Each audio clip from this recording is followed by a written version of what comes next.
I think that if Mr. Trump gets elected, and I hope he does, uh, that there will be other investigations into persons who are perhaps very illegal in this country. I want to focus on, well, I've already put up what's happening to me here, and I'm going to have to leave where I'm at or die. Um, but the things that I found out, I hope somebody, and it would take Trump to do it, believe me, Hillary Clinton's not going to do it,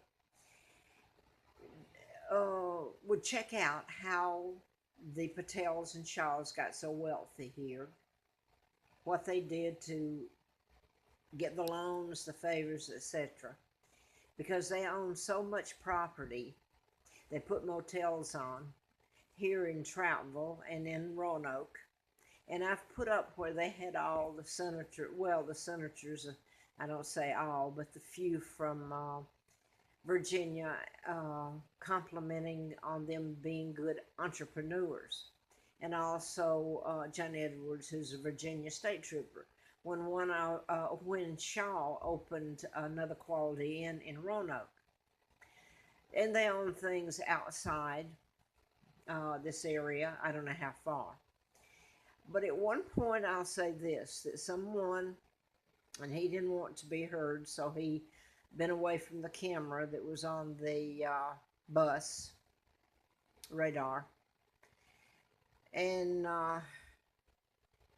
he mentioned some things that they go home and stay a certain amount of time and come back over here. I'm specifically talking about the people from India. And they get all their family over here, just like the Hispanics do. Now, me telling this, they go after me. I'm fighting for my life, and they go after me while I'm living in hell, and they go home, stay a few months, that's required, come back, and they start building their own business and getting their own small business loans or however they afford to stay.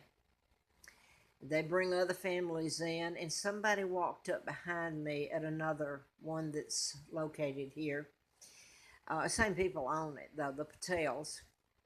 And the guy that looked like Patel, I've met him years ago out at the Red Roof Inn. That's another story in itself. I'm running Chase, and right now I'm looking at my face, how I've aged from what they've done to me. I'm allergic to chemicals. And this is how they run me. And unless you can get an attorney, and if the law enforcement is part of who's doing it, you're lost. You can beg and plead. At least I have, and my life doesn't matter to most people around here. They'd like to see me dead. They got what they wanted, and I can just evaporate, and it would suit them quite well. But this gentleman mentioned to me, and he was leaned over. He did not want to, but bless him, nobody will know who he is. But he told me that on occasion, and I'm not going to mention the name here, I've already, that somehow they doctor the books and they make it seem like the rooms are full, and they're not at all. And I don't know what happens there. I didn't understand it. But one thing in getting these people to hurt me and run me, and it's killed me. My life has been a living hell. Um, they can threaten them with sending them back, and or prosecuting them for the crime.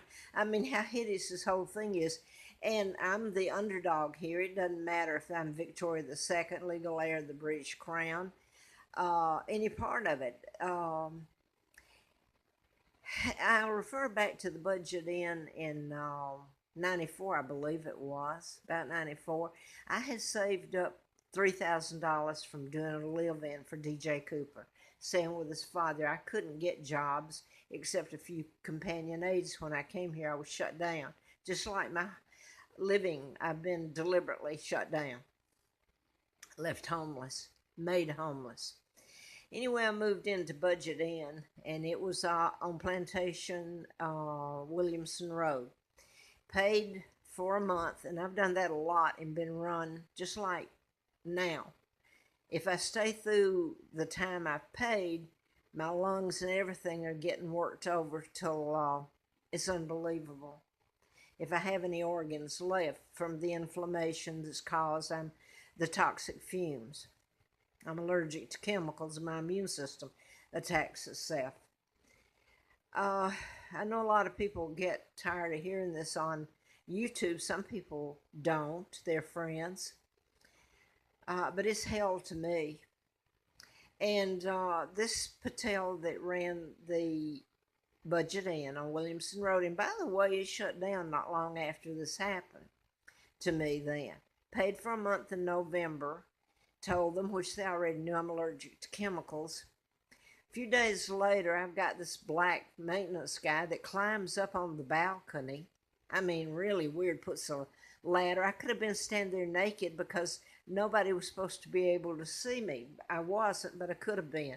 And he's sweeping the little patio area there, climbed over the fence to it, and which is ridiculous. There was nothing to sweep. So they've done it as a form of harassment. And if you try to tell it why, it sounds ridiculous. I'm looking to see if this is going to go out.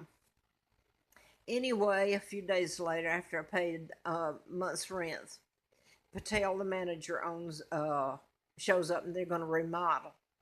Well, he's deliberately running me, going to make me so sick that I run. And again, if you can't get the police and attorney, then you're in deep trouble. So I did call the police, and one of them came out, and he actually pretended to handcuff me. He did put the handcuffs back on me, my hands and the handcuff on them. I don't remember if he locked it. He said, well, you'll be the one that has to leave.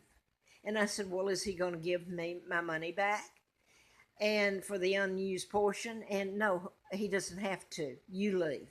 So the policeman left, or he was going to lock me up. There's no reason. I mean, I didn't commit a crime. It's being committed against me.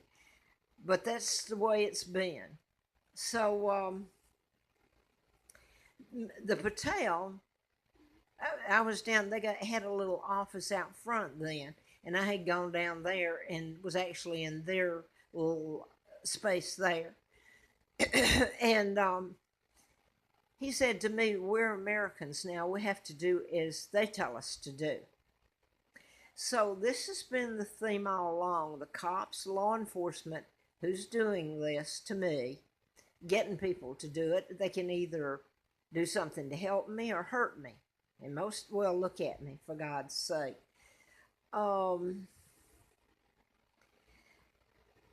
So they chose to do it. It's like everything else.